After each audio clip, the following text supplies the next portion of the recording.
police have identified 41 new suspects in the Yu Menglong case.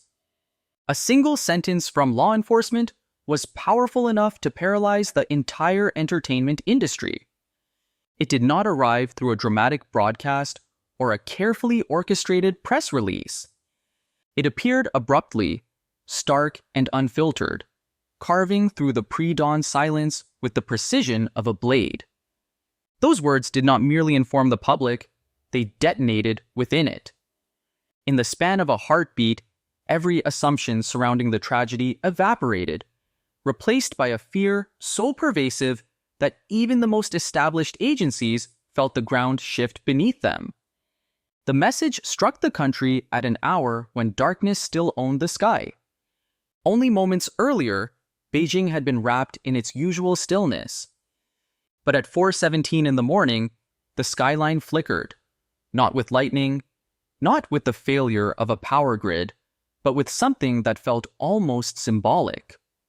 A sharp buzz followed, cutting through the air like an omen. Seconds later, millions of phones lit up simultaneously, illuminating bedrooms, offices, and silent streets. The push notification arrived with a chilling clarity, altering the course of the morning before it even began. Across the entertainment world, panic unfolded in waves. Agency doors slammed shut. Managers shredded documents in blind urgency, uncertain of what they feared, but certain that fear was justified. Public relations teams drafted statements without knowing what they needed to defend. Assistants ran through hallways as if evacuating a failing structure. It was not guilt that drove the chaos, but the terrifying realization that anyone, absolutely anyone, could be tied to the 41 names revealed moments earlier. The glamorous construction that had long shielded celebrities and corporations collapsed into a network of suspicion and desperation. At exactly 8:01 in the morning, Chief Inspector Lin Chong stepped before a crowded room of reporters. His uniform was immaculate, but his expression betrayed the magnitude of the moment. His eyes carried the weight of knowledge that no individual should shoulder alone. When he raised the sealed black folder in his hand, the room fell still, and when he spoke, his voice trembled under the strain of what he was about to reveal. We have identified 41 new persons of interest connected to the night of the tragedy. The reaction was immediate and violent. Reporters surged forward, microphones clashed, and cameras fired without restraint. Yet when Chief Lin lifted a single unsteady hand, the uproar collapsed into a cold, breathless silence.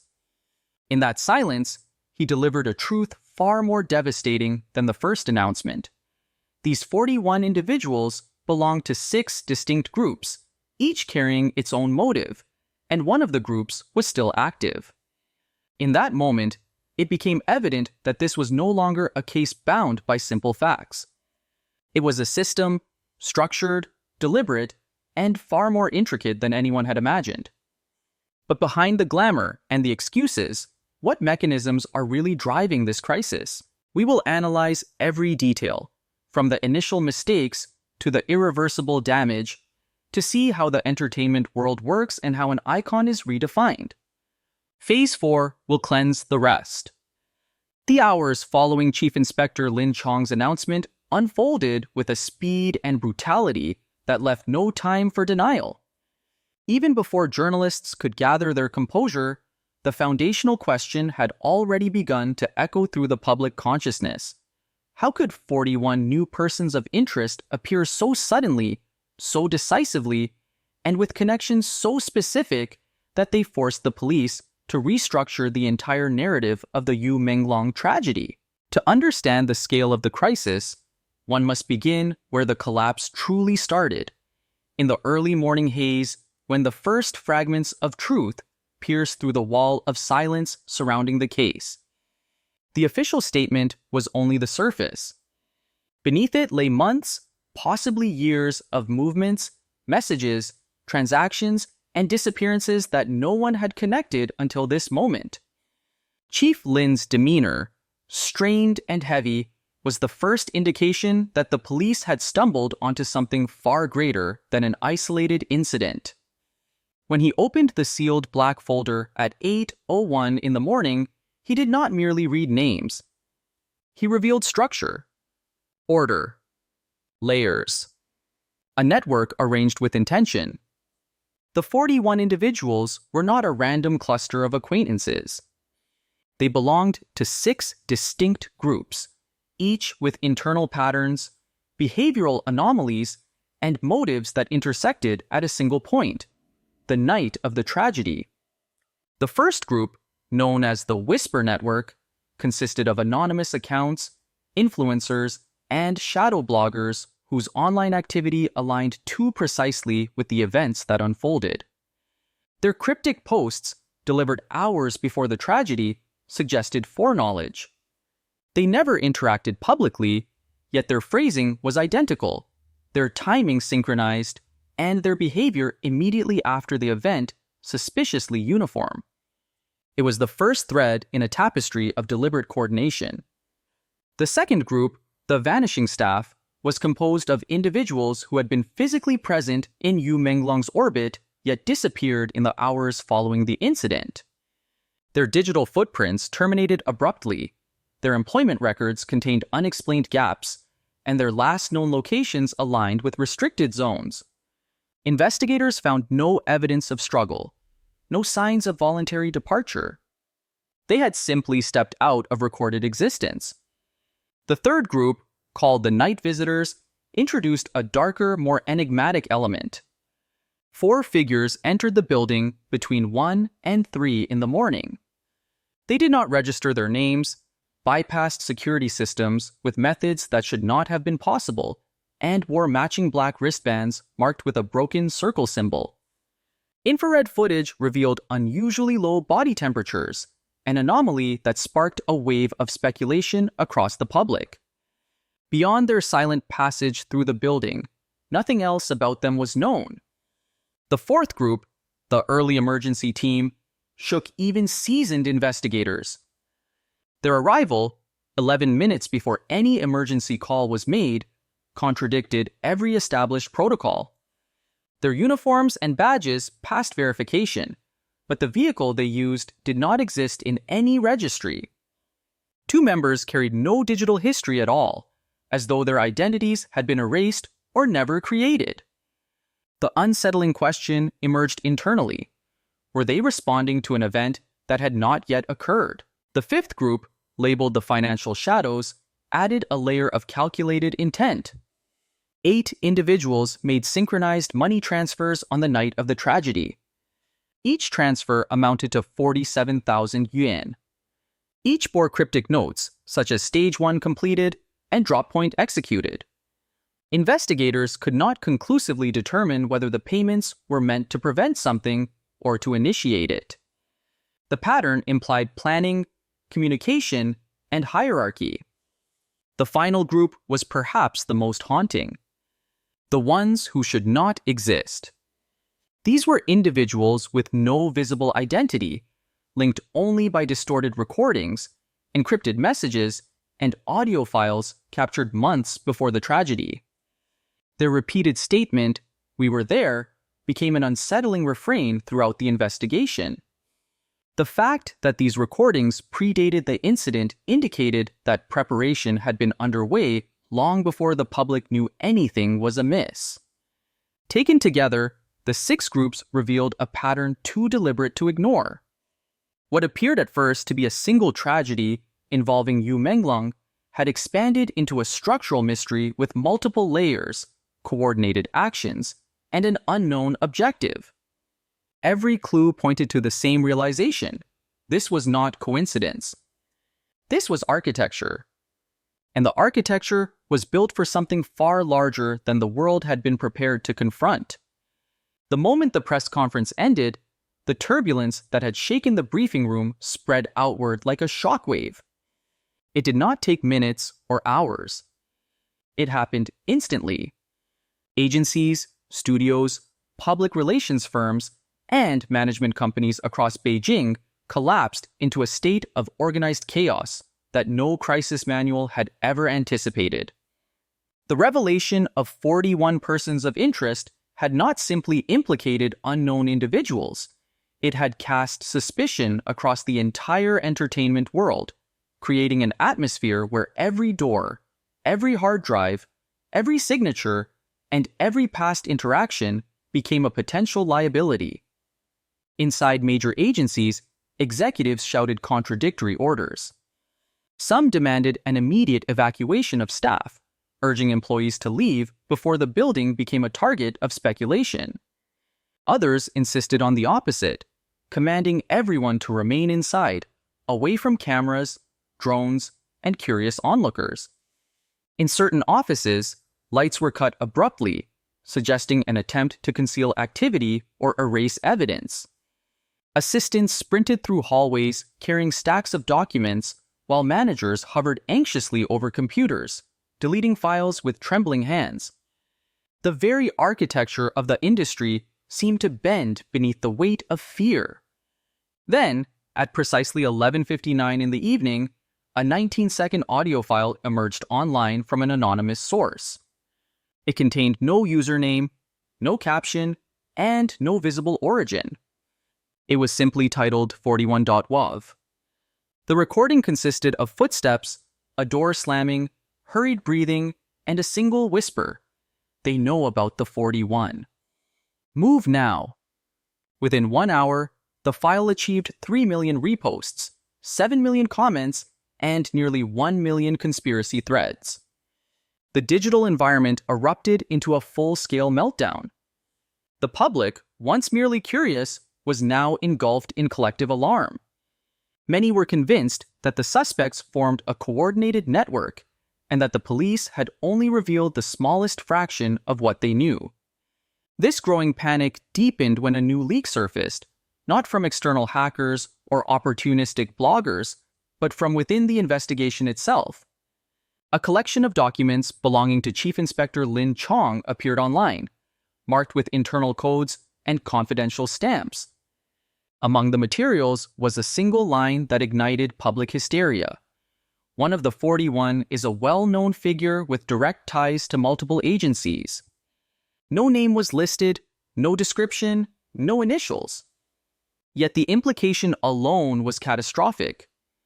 The entertainment industry thrives on image, and the possibility that a high-profile figure could be connected to the tragedy sent agents, managers, and executives into psychological freefall. Every individual with proximity to Yu Menglong became a potential suspect in the public imagination. 2 days later, the investigators uncovered something that shifted the crisis from speculation to tangible evidence. In an unused building, hidden behind damaged walls and forgotten storage, a concealed room was found. It contained soundproof walls, a single chair, a desk, and a digital screen. The screen displayed a simple but chilling message: 31 out of 41 online. 10 individuals, therefore, remained unaccounted for. The realization struck investigators with clarity. They were not dealing with disconnected participants or accidental bystanders. They were dealing with an organized system that was still active, still communicating, and still moving. By this point, it had become clear that the line between public reaction and investigative reality had blurred completely. Every thread pulled by investigators revealed a deeper layer of coordination. Every piece of evidence contradicted previous assumptions. The public, in turn, fed on each new revelation with a mixture of dread and fascination. Social media platforms became battlegrounds of theories, accusations, and decoded messages. The entertainment industry, once defined by carefully constructed narratives, now found itself subjected to forces far beyond its control. When Chief Lin later released a controlled message stating that the 41 suspects represented only the first phase and that more names, more groups, and more evidence were forthcoming, the country did not simply react. It braced. For the first time, the public sensed that what had unfolded so far was merely the beginning of a calculated escalation. The investigators were no longer documenting a tragedy. They were chasing the architecture of an invisible system operating in stages. What had started as a case had evolved into a confrontation with something larger than any individual involved. And the avalanche of information, reaction, and fear showed no signs of slowing. The 96 hours following the discovery of the hidden room marked a turning point, not only for investigators, but for the nation itself. By then, the public had become accustomed to shocks, leaks, and cascading revelations. Yet nothing prepared them for the message that emerged 5 days after the original press conference. Chief Inspector Lin Chong did not appear on camera, and nor did he hold another briefing. Instead, he released a short, controlled recording. The tone was stripped of theatrics.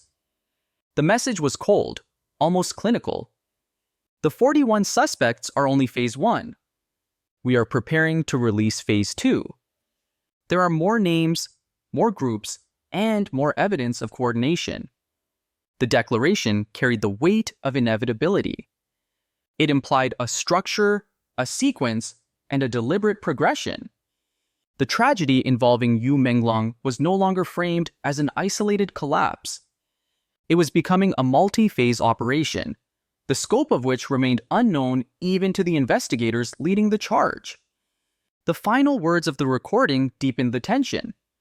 What happened that night was not an accident. It was not spontaneous. It was organized. Only 3 hours after this message circulated online, an encrypted digital file appeared on an obscure forum known only to cybersecurity researchers and individuals who operated in concealed corners of the web. The file was titled Phase 2 Internal Use Only. Its dissemination was instantaneous and inexplicable. It bypassed firewalls, intrusion systems, and secure networks, arriving on the desktops of journalists, agency interns, and even students in anonymous internet cafes. Someone wanted it to be seen. Someone with insight into both the investigation and the network behind the 41. When the file opened, the first page displayed 3 stark lines. Do not share. Do not download. These 41 are not what they seem. Beneath this warning was a digital fingerprint belonging to an individual officially declared dead 5 years earlier. A former agent known only by the codename Spectre. His involvement altered the narrative entirely. Spectre was not a whistleblower acting from the outside. He appeared to be a participant with intimate knowledge of the operation. The leak suggested betrayal, or strategy, or both. The document expanded into 6 sections, each corresponding to one of the groups Chief Lin had described earlier. The content stripped away speculation and replaced it with evidence. Deleted live streams, screenshots of encrypted chat rooms, synchronized timestamps, surveillance footage, GPS logs, and audio recordings. The depth of coordination was undeniable. The Whisper network shared predictive messages. The vanishing staff disappeared at matching intervals. The night visitors displayed identical symbols on their wrists. The early medical team arrived before any call for aid. The financial transfers repeated the same amount, 47,000 yuan, across multiple accounts. The final group, the ones who should not exist, left behind distorted audio files that appeared to precede the tragedy by months. Each section exposed planning, structure, and intent. At the end of the file, a message appeared. Phase 3 begins in 72 hours. A countdown timer started. When the final seconds expired, the nation held its breath, expecting another leak or a public revelation. Instead, there was nothing. No messages, no files, no warnings. The silence felt deliberate, scripted. Investigators initially believed the operation had failed. Then, 20 minutes later, a junior officer noticed a detail that changed everything. 41 digital profiles had vanished from multiple databases at the exact moment the countdown ended. Not restricted. not archived. Completely deleted. Phase 3 had already occurred. The erasure was the event. At 3:12 in the morning, Chief Lin received an encrypted message in his private inbox. It had no sender and no traceable origin. The message read, "He still does not know I am alive." Attached was a file named Spectre Unfiltered. Within it was a single black and white photograph of a man standing in a dim hallway, wearing a long coat and a wristband marked with the broken circle symbol. Spectre was not separate from the system. He was part of it. The investigators then consulted experts in cryptography, sociology, gang networks, and historical organizations. The broken circle symbol was matched to an obscure group known decades earlier as the Lunar Division. Hierarchy of 41, the document read. Phase operations 1 through 3. Leader unknown. Identity erased. The past aligned with the present, revealing that the tragedy was only one movement in a cycle older than anyone had anticipated. As investigators searched for physical evidence, they discovered an archive containing 41 contracts signed 6 years earlier, all labeled under Project Lunar, all bearing the same initial, S. The phases aligned. Phase 1 was gathering. Phase 2 was activation. Phase 3 was erasure. Nothing in the archive mentioned Phase 4. And yet, the device recovered from the hidden room displayed a chilling message. Phase 4 emergence. Status in progress. The timer had already been running for hours. Outside the police headquarters, 3 figures appeared on a rooftop, wearing black coats and wristbands glowing faintly beneath the moonlight. They did not move. They did not speak. When they raised their wrists simultaneously, the camera feed cut to static. By the time officers arrived, the figures were gone.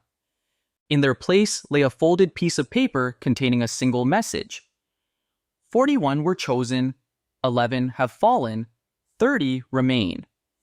Phase 4 will cleanse the rest. When the final message was recovered from the rooftop, a quiet understanding settled over the investigative team. The tragedy involving Yu Menglong had never existed in isolation. Every detail, every anomaly, and every fragment of leaked information pointed toward a system that was not merely active, but evolving. The entertainment world, once confident in its mastery of perception, now faced a threat that seeped through every attempt at control. The facade of influence and glamour had been torn open, revealing a complex network operating beneath the surface long before anyone recognized its presence. In the days that followed, the investigators attempted to analyze the structure of the phases, hoping to locate boundaries or weaknesses within the design. What they uncovered instead was a pattern defined not by improvisation, but by discipline. Phase 1 gathered individuals. Phase 2 activated them. Phase 3 erased their traces. Phase 4, already in progress, appeared to signify emergence, a stage in which secrecy was no longer required. The broken circle symbol, once associated with internal communication and hidden activity, now transitioned toward a complete form. The implications were unmistakable. The network had shifted from concealment to assertion. The entertainment industry, still reeling from the initial announcement, entered a period of profound uncertainty. Agencies conducted internal audits with renewed urgency, though few believed that such efforts would produce clear answers. Public fear amplified speculation, and conspiracy theories grew into elaborate narratives, each attempting to explain the role of the 41 and the potential link to Project Lunar. The revelation that the contracts had been signed 6 years earlier introduced a sense of inevitability. The selection was not spontaneous. It was purposeful. For the investigators, the presence of Spectre remained the most destabilizing element. His identity, his motives, and his allegiance were obscured by conflicting evidence. The photograph recovered from the encrypted file showed him aligned with the same symbolism that defined the other members, yet his leak of the internal documents and his repeated reappearance suggested an agenda that diverged from the organization's primary trajectory.